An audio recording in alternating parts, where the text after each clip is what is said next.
వ్యవసాయ రంగానికి కేంద్ర బడ్జెట్లో కేటాయించకపోవడాన్ని నిరసిస్తూ సంయుక్త కిసాన్ మోర్చా ఆధ్వర్యంలో మహబూబాబాద్ తహసీల్దార్ కార్యాలయం ఎదుట నిరసన చేపట్టారు. కేంద్ర బడ్జెట్ ప్రతులను దగ్ధం చేసి ధర్నా నిర్వహించారు.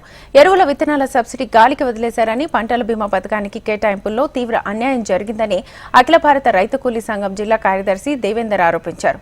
కేంద్రంలో రక్షణ రంగానికి అధిక నిధులు కేటాయించి వ్యవసాయ రంగాన్ని విస్మరించడం సిగ్గుచేటని ఆగ్రహం వ్యక్తం చేశారు. పంటలకు కనీస మద్దతు ధర కల్పిస్తామని చెప్పి కార్పొరేట్ వర్గాలకు అనుకూలమైన బడ్జెట్ను ప్రవేశపెట్టారని ధ్వజమెత్తారు.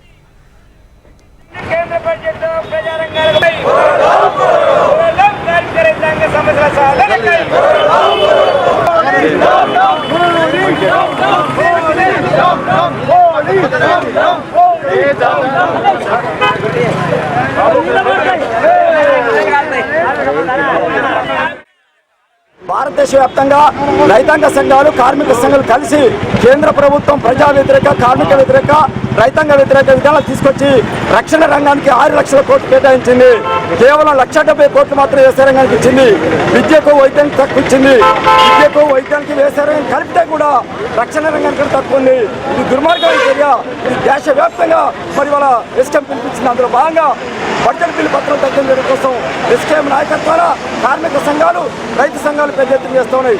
మన దేశానికి ఏం ముప్పు వచ్చిందని ఇప్పటికే రక్షణ రంగంలో అనేక కోట్లు పెట్టి ఉన్నారు. ఈ దేశంలో 12 లక్షల మంది రైతులు ఆత్మహత్య చేసుకున్నారు. కార్మికులకు పని లేదు, భద్రత లేదు, ఉద్యోగ భద్రత లేదు, జీవన భద్రత లేదు, కొనుగోలు శక్తి లేదు. అన్ని పడిపోయినటువంటి దీని స్థితిలో ఇవాళ బడ్జెట్ రైతులకు, కార్మికులకు కాకుండా కార్పొరేట్లకు మేలు చేయడం కోసం మాత్రమే ఇవాళ తుపాకులు, మందుగుండు సామగ్రి మొత్తం కూడా పెడతా ఉన్నారు.